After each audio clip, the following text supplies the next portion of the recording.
Okay guys, so the next part of the lecture video is going to focus on cubic functions. So the reason it's cubic functions is because that's what's requested in the NSC syllabus, and it can't go past cubic functions. But what we're doing is going to generalize more generally to n-dimensional functions or n-degree functions. And that's going to be very important when you move on to university. So it's important to understand what you're doing, and again, not learn rules, but understand the methods and realize why we're doing what we're doing. So just a quick recap. Remember, if a function is of degree 1, so let's say a one-dimensional function, it is linear, right? And remember, the degree is based on the power. So remember, the equation of a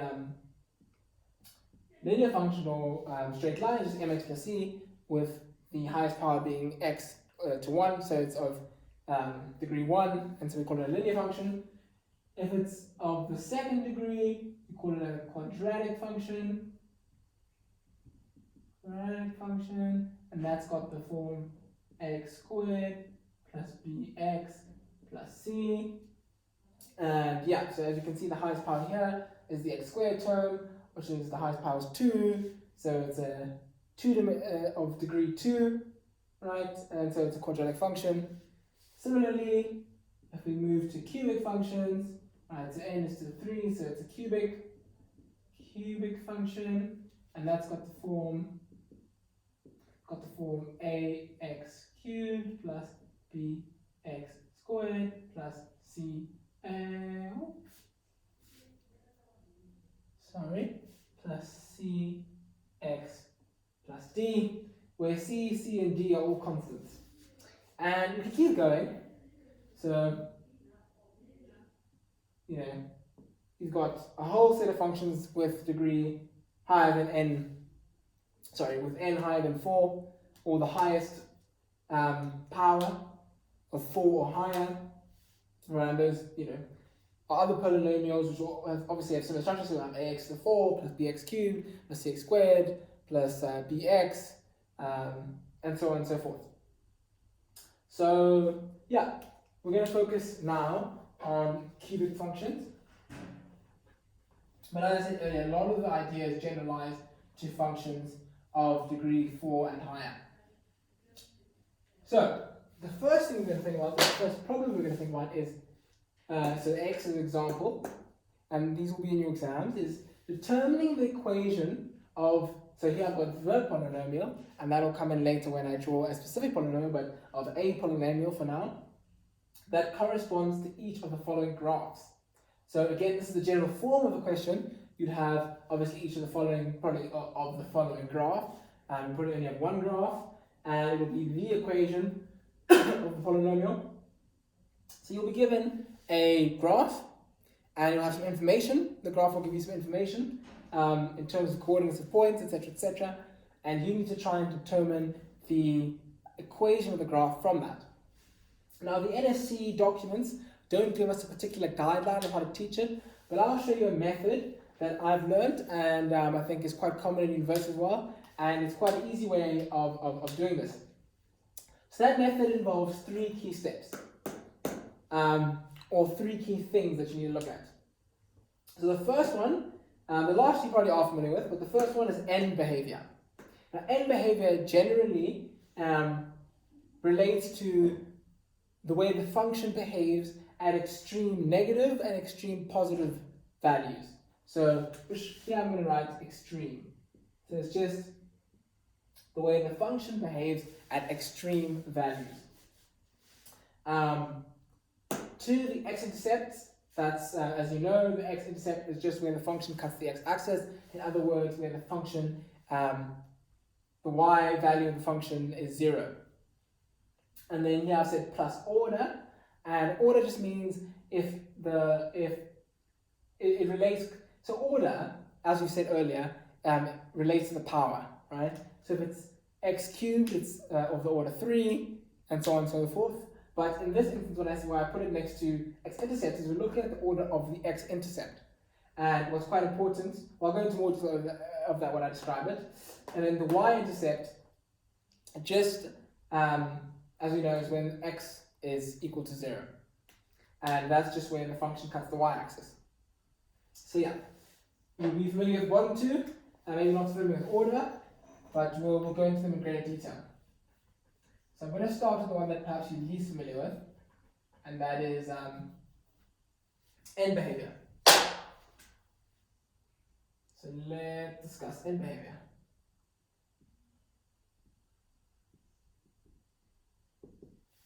So like I said earlier, end behavior speaks of what happens at extremes. So let's go through the cases again. Let's look at a linear function, right?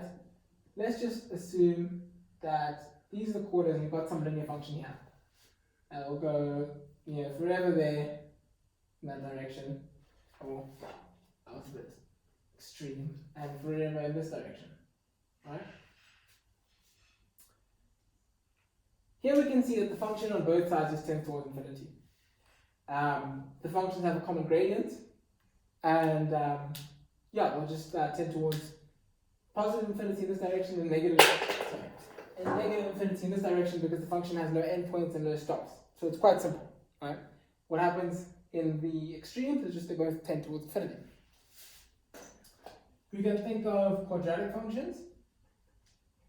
Now, quadratic functions kind of have two cases here. Remember, the general form of a quadratic is x squared plus bx plus c. Now, if a is greater than 0, right? So obviously a can't be, it can't be a quadratic if a is 0, because then it's just a linear term, because the term of the power is just a 0 term. So obviously there's a, two cases, a greater than 0, a less than 0. So if a is greater than 0, in other words, you've got a positive leading coefficient. So a is what you call the leading coefficient. Your graph's going to have this shape. In other words, it's convex to the origin, right? So what happens at extremes, if you wanted to sort of draw it like that, sorry. But what happens at extremes is, in this direction, it tends to negative infinity, right?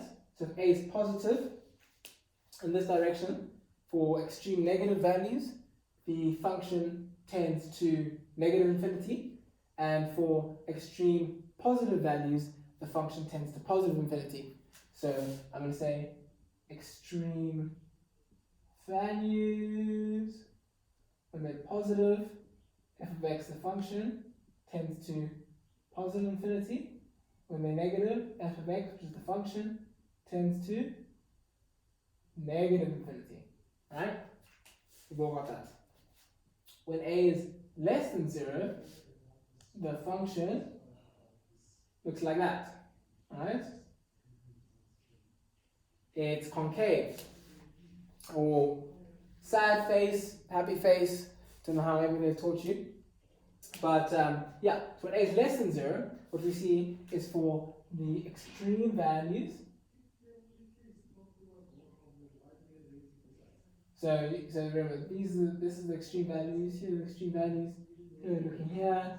Let's call these the non-extreme values, not really looking at them right now. When we think of end behavior, we're looking at the extreme values. So, for positive extreme values, for a positive leading coefficient, let me confuse you. Positive extreme values, right? So this is for a negative leading coefficient, positive leading coefficient. So for a negative leading coefficient and positive extreme values, what we find is, here are the positive extreme values, and we see that for positive extreme values, the function tends to negative infinity. Right? And, I made a mistake. Okay, pause. When we look at a quadratic function, remember the form for quadratic function is x squared plus bx plus c. So for positive a, which is the leading coefficient, so remember we call this term of the term relating to the highest power. That term in front of it is the leading coefficient, or a in this case. So when a is greater than 0, right, we've got a happy face or a convex parabola or convex function. And what we see is, for both negative extreme values and positive extreme values, so as x tends to negative infinity and x tends to positive infinity, we see that the function itself, y, in both instances, right, so as you can see here, as x tends to negative infinity and x tends to positive infinity. In both cases, the function f of x tends to positive infinity. That's the end behavior. So the end behavior of the function is for positive extreme values and negative extreme values, the function tends to infinity, positive infinity. For a concave function, what we see is that for a less than 0, a negative leading coefficient, we have a concave function or a sad face parabola. For extreme values, for positive extreme values, and for negative extreme values, the function f of x tends to negative infinity. Right? So this makes a lot of sense because what we know from concavity is that if a function is always convex, then we know the function is always increasing. It's got a positive second derivative. The rate of change of the rate of change is always positive. The function is always increasing. Or the rate of change of the function is always increasing. Right? So it makes sense for us to have at extreme values the function tends to positive infinity. For a concave function, it's not convex, and this also makes sense that the function tends to negative infinity because the rate of change of the function is always decreasing. So it makes sense that at the extremes, both positive and negative, the function tends to negative infinity. Okay, so that's for quadratic functions. So let's move on to cubic functions.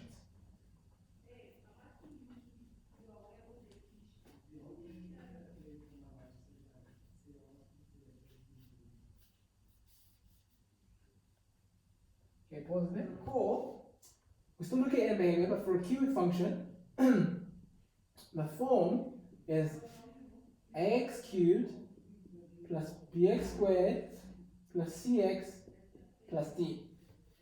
So again, for end behavior, we're looking at extreme values, and again, we're looking at the leading coefficient. So in the two cases, for a greater than 0 or a positive leading coefficient, we get a graph that does something like this.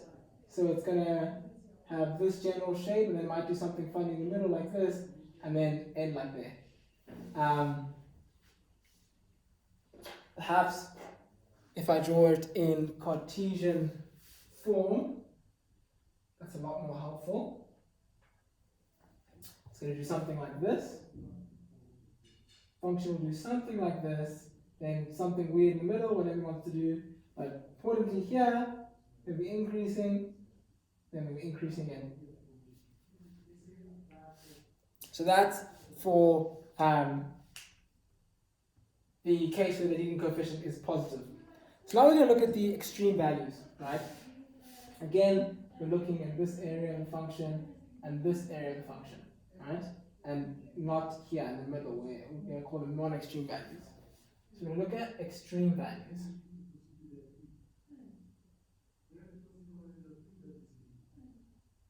Extreme values. Okay, so for positive extreme values, right? Here we see for positive extreme values, so in this area, we see that the function is going to tend to positive infinity. So f of x is going to tend to positive infinity. For negative extreme values, the function is going to tend to negative infinity. So where this becomes important, actually let's do the negative case first. Right? So for negative leading coefficient, still have this Cartesian equation, right? But it's going to be the opposite. It's going to do something like that. Right? So it's going to be there, and there's going to be something in the middle, might have like a weird kink or stationary point or point of inflection, or something of that nature, and then it's going to start decreasing in here. So it's going to be decreasing there, right? That direction. So again, we're looking at extreme values. So we're looking here and here, extreme values. So for the case of a cubic with a negative leading coefficient, when we look at the positive extreme values, right, we see that f of x is going to tend to, so here we've got positive extreme values, so f of x is going to tend to negative infinity, right? So in the case of negative extreme values, you see that f of x is going to tend to positive infinity. So this is where the key stuff comes in. So we know that for a cubic function with a leading coefficient that's positive, when you look at positive extreme values, it tends to positive infinity, negative extreme values tends to negative infinity, and other way around, when you're looking at a cubic function with a negative leading coefficient, you're going to have negative extreme values tend to positive infinity, and positive extreme values tend to negative infinity. So what this end behavior allows us to analyze is that we can tell the nature of the leading coefficient, right, A, which we'll see will be important just now. We can tell the nature of the leading coefficient A based on the nature of the graph. So what you notice is, because this graph is always tending to negative infinity, right, with positive leading coefficient, because this graph always tends to negative infinity, for negative extreme values, you know that it has to go through the third quarter. Please stop it there. So, as we're saying, the important thing that we know is that for a positive leading coefficient, because for negative extreme values, it tends to negative infinity, it must go through the third quadrant. And because for positive extreme values, it goes through, it tends to positive infinity, it must go through the second quadrant. And it does something, whatever happens here, whatever the function does, whether it's a point of inflection, or a stationary point, or more than one stationary point, the point is that it has to go through the second quadrant as well.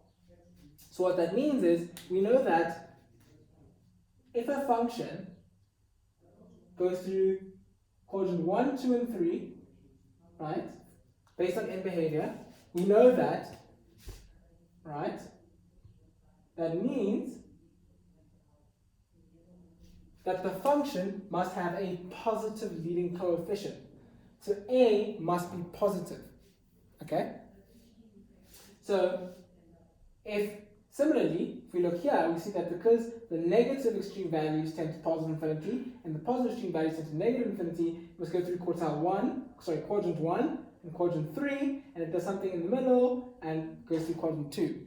So what we know is that if a function, cubic function, goes to quadrant 1, 2, and 4,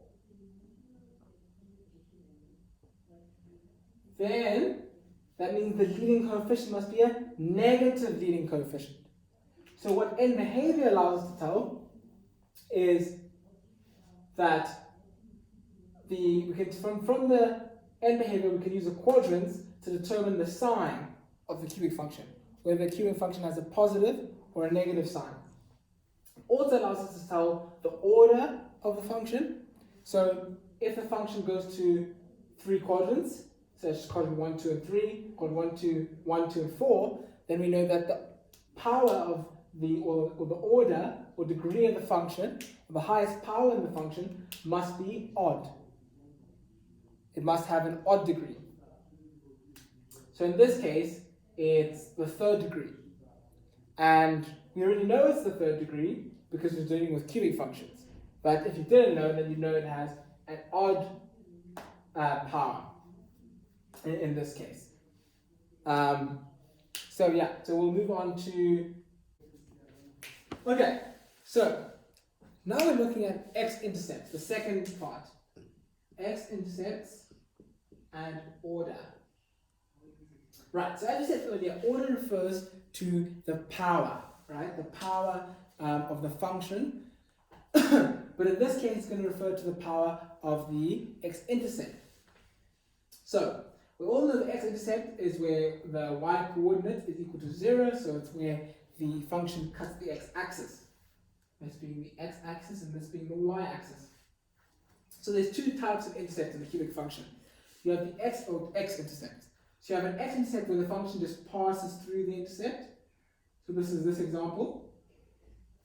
The order of that function or that intercept is order 1, right? So say hypothetically this here was -5, and hypothetically this here was 4.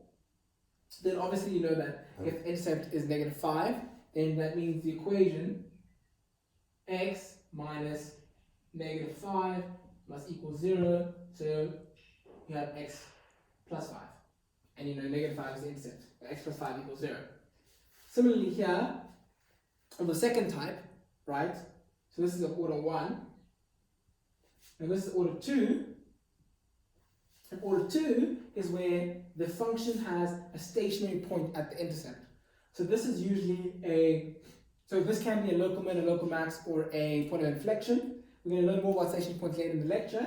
But basically, it has a stationary point. In other words, the derivative of the function at that point is 0.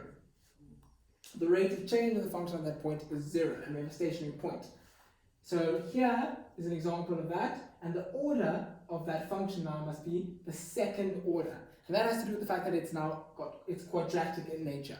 So the stationary point will now be, here it's 4 for example, will be x minus 4, because remember that was x plus 4 equals 0, must be true. So for 4 to be the case, it must be x minus 4 equals 0, and they will have the solution x equals 4 and x equals -5. So the two brackets must be x minus 4 and x plus 5.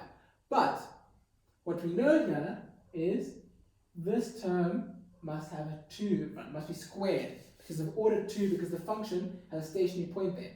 What this is similar to is having a parabola whose turning point is on the x-axis. So its x-intercept is a turning point, right?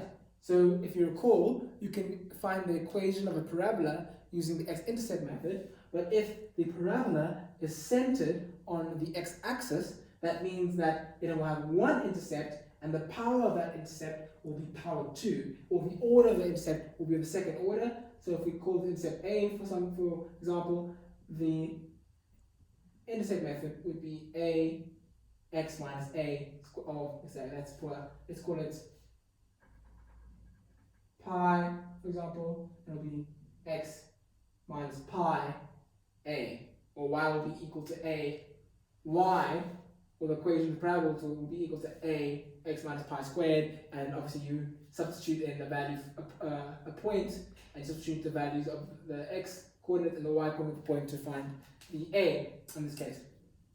But that's what the second order x-intercept relates to. It relates to a parabola whose turning point is on the x-axis.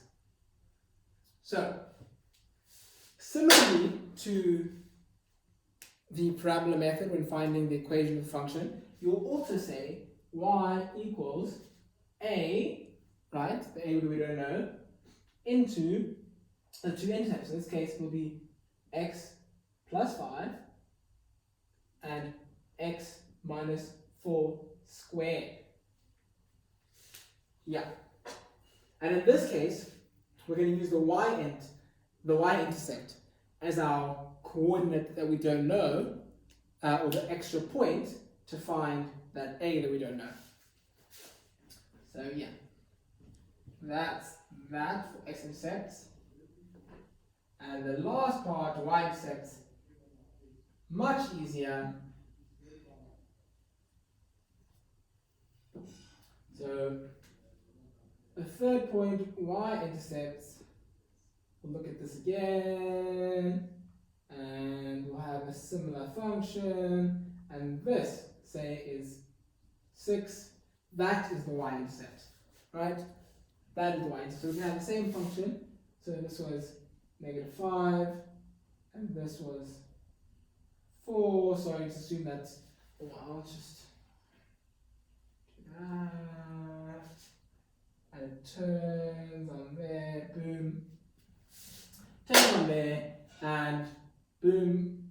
Remember that means it's second order because the turning point is 4, so that's x minus 4. So know that y is equal to the a we don't know, x minus 5 is x plus 5, x minus 4 squared, right?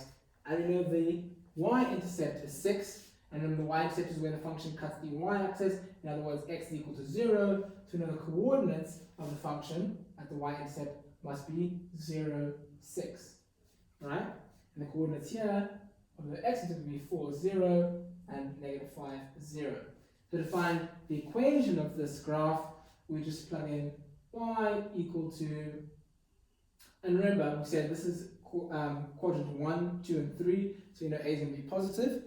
So we just have y and your y. So we know a is going to be positive, and we know that it's going to be of the third order, right? So you know y in this case 6 equal to a into 0 plus 5 is 5. 0 minus 4 squared. So we know 6 is going to be equal to, so negative 4 squared is 16, 16 times 5, 10 times 5 is 50, 6 times 5 is 30, so that's going to be 80a, going to be equal to 6. 3 equals 40a, so 3 over 40 equals a. Okay, it's obviously not the most delightful equation function, but that would be it. So we just plug 3 over 4 into there. Now, we are going to derive the equation. We put everything we've learned to test. Alright guys, let's put everything we've learned together. So we've got a cubic function over here. So this is extending all the way to negative infinity. That's extending all the way to positive infinity. And now we need to find the equation of the polynomial that corresponds to each of the following graphs. So this will be graph A. We'll only look at one graph, but it will be graph A. We need to find what f of x of this graph is. So, the method, we go through the 3 steps that I showed you. So, the first step is actually more of a checking step, right? End behavior, but that's fine. EB, end behavior.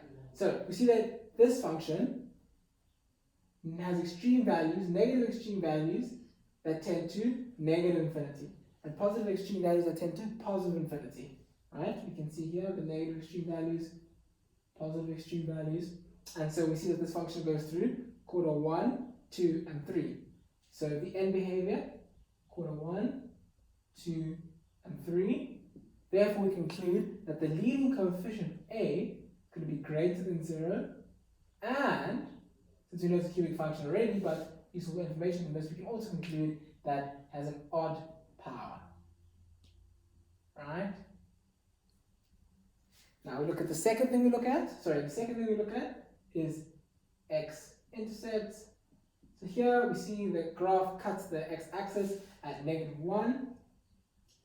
At -1, we see the graph just passes through. Nothing else happens, so it's of power 1. And then we see that the graph also cuts the x-axis at 2. But we see that at 2, there's a stationary point. Here it's a local minimum, but it's a stationary point, and so it's power 2. Then we look at the y-intercept. And here we see the y-intercept is actually also stationary point, but not that matters now, but the y-intercept is at 12, which means the coordinates of the y-intercept are 0, 12, but that's fine. So coordinates of the y-intercept are 0 and 12. Right? So that means when we work out the equation, so I'm just going to draw a little line here. That means when we work out the equation, we've got y equal to a, x minus 1, so x plus 1, and remember it's power 1, so it's just so it's order 1, so it's just to the power of 1, and here we've got x minus 2, that's of order 2, so it's the second power. So that's going to be the equation of the cubic function, and the next thing we do is we sub in for the y-intercept, which we know is 0, 12, so 12 is equal to a, and when x is 0 here, it's just 1, and x is 0 here, it's just -2 squared. So you know here, we've got 1, and -2 squared is just positive 4, so we've got 4a has to equal 12, alright, so we've got 4a equals 12, therefore a is equal to 12 over 4, which is 3. Right? So therefore we conclude that the equation of the function is y equal to 3 x plus 1 x minus 2 all squared. And we can multiply that out, but I'll leave you guys to multiply that out. So obviously what you do is you go x minus 2 squared first, multiply that out, maybe times that by x plus 1, after you multiply that out, times that all by 3, and then you'll have the equation of the cubic function. So to save time, I'm not going to